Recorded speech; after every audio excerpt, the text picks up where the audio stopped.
Thank you. Well, thanks so much. Great to be here.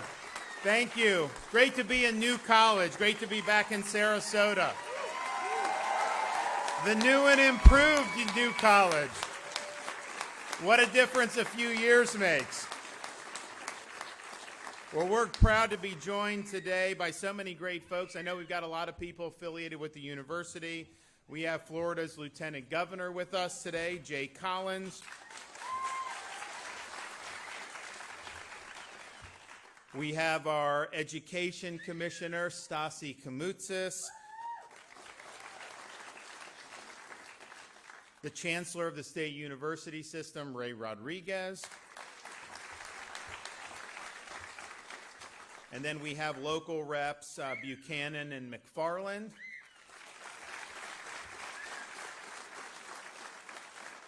And last but not least, New College President Richard Corcoran.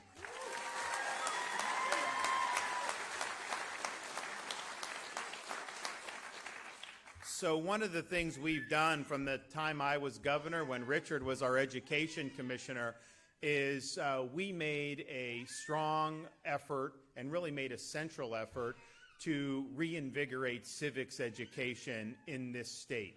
It's become a lost art across the country. A lot of times people are graduating without having really any sense of what it means to be an American, no foundation about the principles that make the country great.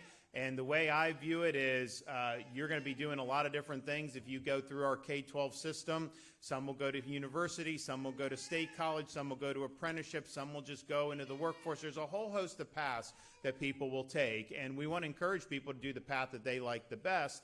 But no matter what path, everyone's going to be called upon to exercise the duties of being an American citizen. And that means something, and that's important. And so we've tried to elevate the art of civics and citizenship in a meaningful way. Now, some of that is, quite frankly, what we've done at New College to make sure that this is a liberal arts college that is fulfilling the classical mission of the university, pursuing truth, elevating merit, and ultimately preparing these students to be citizens of this republic. We've also done things at universities like the Hamilton Center Institute at UF, Adam Smith Center at Florida International. These are basically hotbeds of Western civilization thinking, classical thinking, things that, again, have fallen out of favor in the elite academy over recent decades.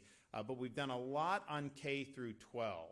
And we've had some more requirements for more civics instruction, and that's important. But, we can sit there and say, you got to know the Constitution, you got to know the Federalist Papers. But, what are they actually being taught in the classroom?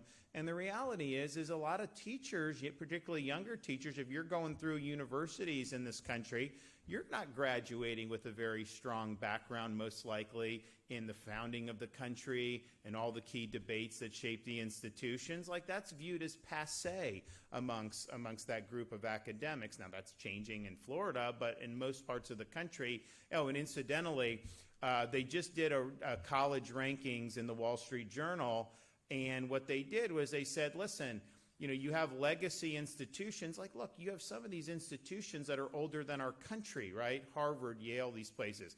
So they've got all this prestige that's been built up over the years, but the question is, what actually are students getting? Yeah, you're getting prestige and legacy prestige, but what? So they said, what about commitment to free speech? What about making sure that you have a good environment, free exchange of ideas, no indoctrination, merit over identity politics, all the things that I think most people think universities should be doing. And so it's very good criteria. And in that criteria, when you rank the universities across the country, they rank the University of Florida #1 in America on that criteria.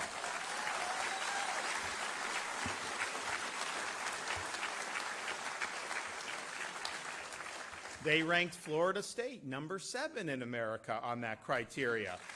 But the reality is we're doing that work, but that's not traditionally what's been happening around the country. So it's okay, if you want to teach civics, how we make sure the teachers are armed. So we created a Civic Seal of Excellence program. It's 50 hours of instruction teachers can go through, and not just civics teachers, history teachers, English teachers, whatever, we want you to go through. And you're getting real good instruction. We got people from like Hillsdale College, Harrod, all these people to come and do this course, and the teachers get a $3,000 bonus when they go through. And what are they doing? They're learning about basically everything our founders knew when they went in and did all this stuff. They're doing that, and so now you have a great foundation where you can inspire these students. And so we're really glad that we were able to do that. But one of the big things that we have done in Florida is reinvigorate speech and debate. When you became education commissioner, what did we had very few districts even had it, like maybe like 5 or 10 out of 67 counties didn't even have this. Now, today, because of what we've done, all 67 counties have robust speech and debate programs, and we do competitions and we do all this stuff. But it's important because, especially in the age of these smartphones and texting and social media, you got to put that down. You got to be able to stand on your 2 feet, and you got to be able to make an argument on an issue. You got to think about counter arguments. You got to think about people on the other side. How do you persuade somebody of a point? It's really become a lost art in most of our K through 12 system across this country. And you know, maybe you get a topic and maybe you're somebody that hates Second Amendment, and you get a topic and you have to defend Second Amendment right. Maybe you're going to get out of your comfort zone and have to question some of your own assumptions and maybe see things a little bit differently. So there's a lot of value in critical thinking. There's a lot of value. And I'll tell you, one of the things we did in Florida that's been super successful, and we were the first state, no cell phones in the classroom. We actually...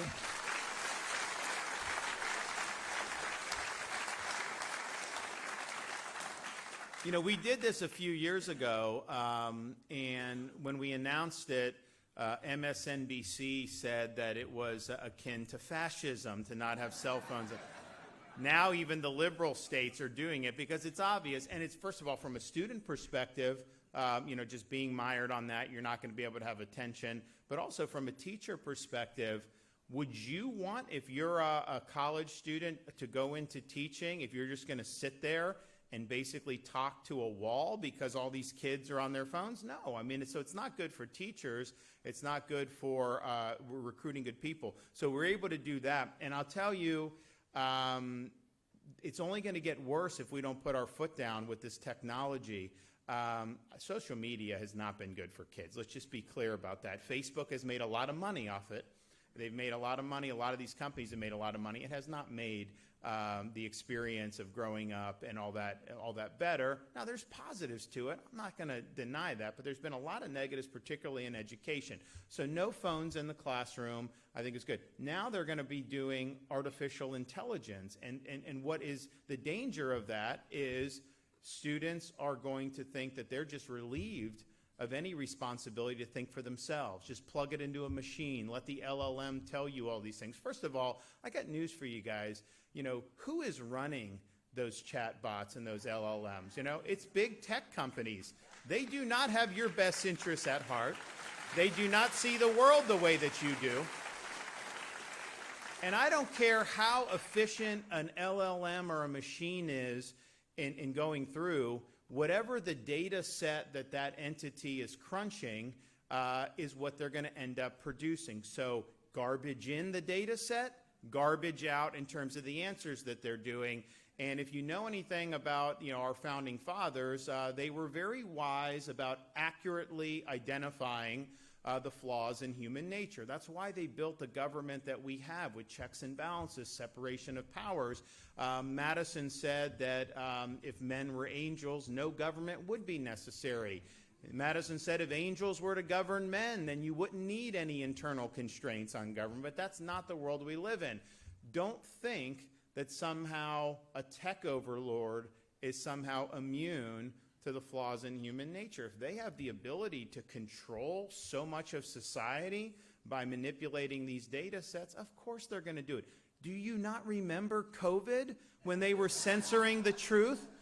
I mean, we literally did a thing, and I was the only one willing to do it at the time. This is, you know, pretty early in COVID.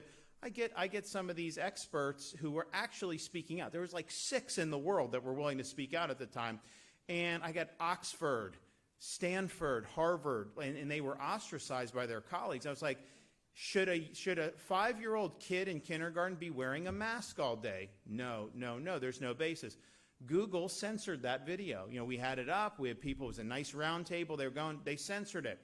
They censored a lot of speech. They censored a lot about, I mean, just think about it. One of the most important debates that we could possibly have as a country in terms of what has impacted people more broadly than the COVID response, and yet they wanted to short-circuit debate. So the idea that somehow this artificial intelligence is just going to be so great for students, I think there are way more perils than positives, and we're doing it right by making people think for themselves, by making them pay attention with a technology-free environment, no distractions, and actually learn. You know, that worked for many thousands of years very well there. I actually saw, you know, you don't know what to believe when you see, but someone posted something online. It was an exam in like Kentucky for like an 8th grade graduation. And I'm reading these questions and I'm like, it was so much higher, you know, than what we've seen now. So we're working hard to correct that. So we're proud of what we've done, you know, with the technology. So I do think it's important. Put aside all the stuff about you need to know civics and all, just to be able to stand on your feet, have a debate, see things, have your assumptions questioned. You know, that's one of the problems with these universities across the country. When they're imposing orthodoxy, these students are never challenged on the assumption, just repeat party line. And you need to have your assumptions challenged. You need to think, you know, critically about the positions you're taking, about the arguments you're making. So we've been able to do that, and it's now been a really big rip-roar and success, our Civics and Debate initiative. So since we've done this, we've had over 330 new speech and debate teams, all 67 counties, with over 4,200 student competitors taking part in our competition. During the first year of the initiative, my first year as governor, we had 11,600 students in Florida that competed. That number rose to 14,300 1 year later. In the past year, we've had over 430 students participate in our Speech and Debate Initiative State Championship program, which is really significant. And we think we're going to end up with over 600 for this year's, which, oh, by the way, this spring, 2026, Speech and Debate is going to be held right here at New College of Florida.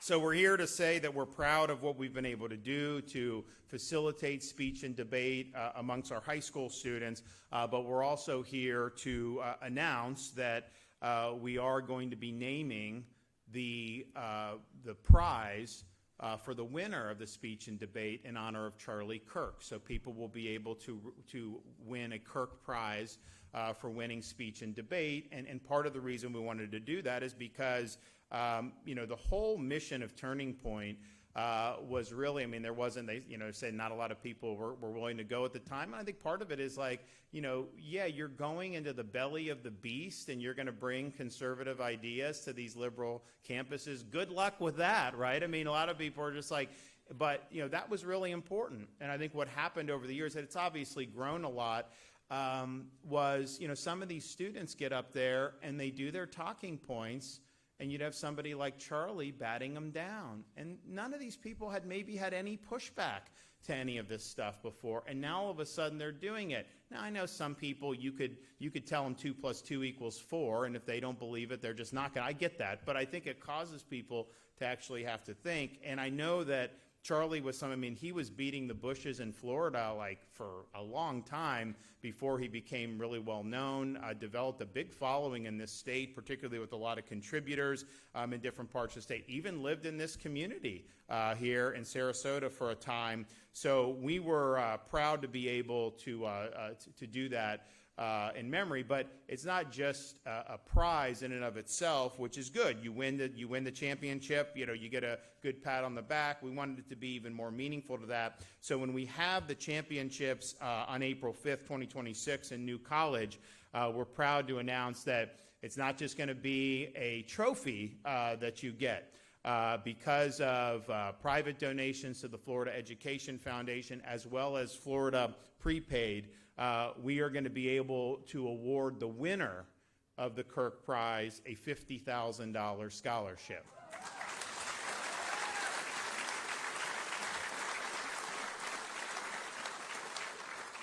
The runner-up in our speech and debate championship will receive a $25,000 scholarship. Semifinalists will receive $15,000 each, and the 4 remaining quarterfinalists will each receive a $10,000 scholarship. And before you say, $10,000 isn't much with higher, in Florida it's a lot because our tuition's the same as when I took office, $6,300.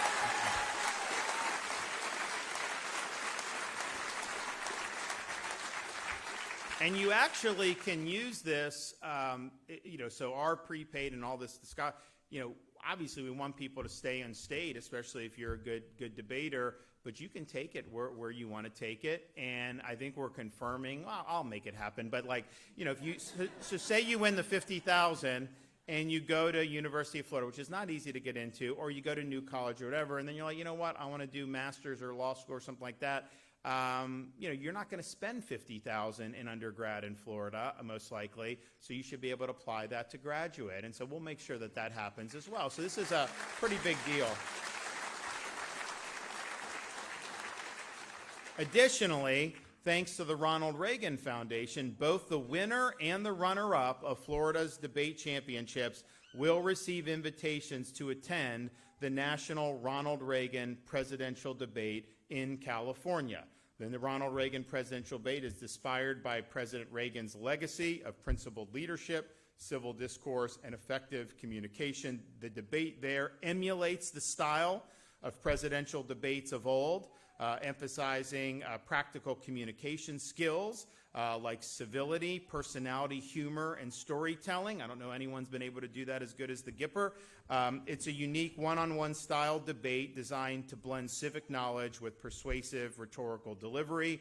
And I think the students that have been able to do that have really loved doing that. So that's a big deal. I know there's a lot of students that are going to be eager to compete anyways. This is even more incentive to get involved. I mean, you literally, if you have you're a silver tongue orator, you go in, you win it. I mean, you have school paid for. You don't have to worry about it at that point. So that's really good. I want to thank everyone that's involved. We are also today announcing a partnership with Turning Point. We want to make sure that all high schools in Florida, anybody in a high school that wants to start a state Club America chapter will be able to do so. There shouldn't be any impediments to that, and certainly no discrimination. We're not going to allow that. And any school or school district that does try to discriminate, that man right there will probably first send you a nastygram and then drop the hammer. So that will happen. And so this was founded earlier this year, but Club America is a new student-led organization designed to mobilize high schoolers to advocate for American values, freedom, free enterprise, and limited government. And obviously, Charlie started out as one of the lone voices on university campuses talking about those back in the day. So I look forward to seeing more high school students, get involved. When you have something as tragic as a public assassination of somebody who is just engaging in debate, I mean, it's a really negative commentary on the state of America. I mean, I don't want to generalize too much, but the idea that this guy would think that somehow it would be acceptable response to ideas you disagree with is really troubling. And that's not what this country is about. And I know it was a real tragic thing. I know it was very devastating for a lot of people. But that said, when this happened, people who didn't know who Charlie Kirk was are watching his videos. You're starting to see more young people take an interest and be educated, and now they want to get involved. So they've had a huge groundswell of interest ever since that tragic day, and I know that they're going to make sure that they have the infrastructure to help accommodate all the young people that want to get involved. You know, it's very easy to be apathetic when you're young. There's a lot of stuff going on. I mean, I can tell you when I was in high school, this wasn't something that I would have been doing or didn't do or whatnot, and maybe that's good or bad depending on, you know, what else you're involved with, but I do see a renewed interest, and so we want to make sure that we're providing the pathway if people want to do this, that they have a pathway to do it. And again, we're not going to tolerate any administrators or school districts who are trying to put the kibosh on it just because they represent ideas that they may not like. Okay, and finally, we're here to also highlight what Florida is doing for Commemorating America 250. I signed an executive order, I think probably at the end of last year, to prepare the state for July of 2026, which will be marked 250 years since the Declaration of Independence. We've already done things like I got this massive, amazing George Washington statue loaned to us from Mount Vernon. We put it in the state capitol in Tallahassee. So you walk in, you want to go to the governor's office, you got to go by G-Dub right there. It's very nice. And we're proud of that. We brought a Jefferson statue to Jefferson County up in North Florida. We brought a Franklin statue to Franklin County in the Panhandle. We're working on a Hamilton. You know, the thing is like these people around the country have really revolted, definitely the woke left, revolted against America's history, and so they've been taking down statues of founding fathers. We're putting them up, and we're proud to do that.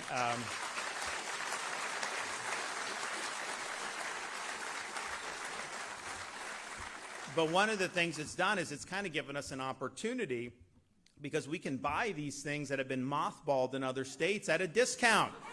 So Alexander Hamilton on sale from the state of Colorado or wherever. So we're doing that. We'll have Hamilton in Hamilton County in North Florida, father of the Constitution, James Madison. We're going to do a statue there. Monroe County is the Florida Keys. So we're going to definitely do that. You know, maybe we'll do Key West. It would be interesting to see the response there, but we're going to do it. And we just got to keep going. So we're leaning into it because, one, I just think it's something that we should commemorate. You know, the founders of this country, when they signed the Declaration of Independence, that is not the equivalent of modern day someone just emoting on social media. It was very meaningful. When they signed, they pledged their lives, their fortunes, and their sacred honor. And they were people that had a lot to lose. These are not people on the fringes of society in the colonies. These were leaders. These were successful people. And they knew that by signing their name, that John Hancock on the Declaration, the penalty for failure was 100% death. And that's what would have happened to all of them. And you know, Benjamin Franklin said, we either hang together or hang separately. And that's exactly what would have happened. So they had a lot of skin in the game. And they were able to do this. And they knew that free governments had been tried throughout human history. They studied all of those different examples.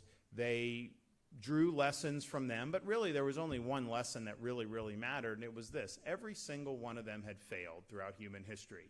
So they viewed it as their responsibility to determine, and our responsibility, can people actually govern themselves?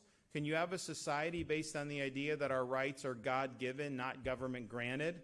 That we have a rule of law, not the rule of individual men? That we have government that's limited to its core functions? And that was a question that they were attempting to answer in 1776 and 1787 when they did the Constitution.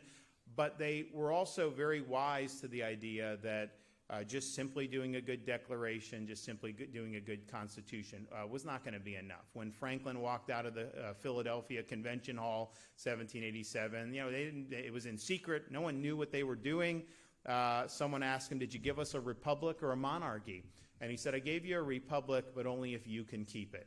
because they understand you can have the best Constitution, the best Declaration. They don't run on autopilot. They require every generation of Americans to cultivate, to defend, and ultimately to preserve this great inheritance that we have. And I think America 250 is an example for us, an opportunity for us to really make that very, very, make a big impression on our young people in particular, so that they understand what it means to be an American and how lucky they are. So so we're doing a lot, and we're going to continue to do a lot. We're also partnering with the U.S. Department of Education under the Trump administration to further some of these initiatives. And it's not just a press release. There's real support here. So I'm excited to say that a number of our institutions have received grants from the U.S. Department of Education to commemorate America 250. Florida State, $4.7 million for their Institute for Governance and Civics to start programs about the Founding Fathers for students and to fund civic-minded research projects for educators. Florida International, our Adam Smith Center for Economic Freedom, awarded $2.3 million to teach the principles of the American tradition. University of North Florida, $2.1 million to fund a program designed to enhance civics education for 9th through 12th grade teachers in Duval County Public Schools through inquiry-driven professional development. New College of Florida, $1.8 million grant.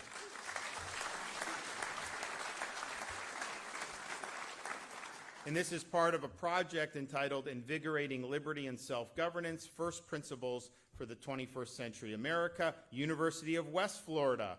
Richard's successor as Education Commissioner, Manny Diaz, is now the president of West Florida, to transform the existing Summer Institute for Civics Educators into a full-time civic center focused on American civic republicanism, which will foster hands-on training and events for teachers and students across Northwest Florida. So there's no state that's doing more to cultivate, to reinvigorate education about American principles than we are here in the free state of Florida. I think all these announcements are very meaningful. I think you're going to see a really positive impact, particularly from the Kirk Prize and winning that and winning the great scholarships that are going to come of it. And I just want to thank everybody that's been involved. It's been fun to do this. We got a lot more that we're going to do, but we've got everyone pulling in the same direction. And when they don't, Stasi takes care of that, so I don't have to worry about it. But we're going to have more announcements on America 250 as time goes on. So I'm going to turn it over to some of our other speakers here right now. So we'll start with the Lieutenant Governor of the Free State of Florida, our Green Beret, Jay Collins.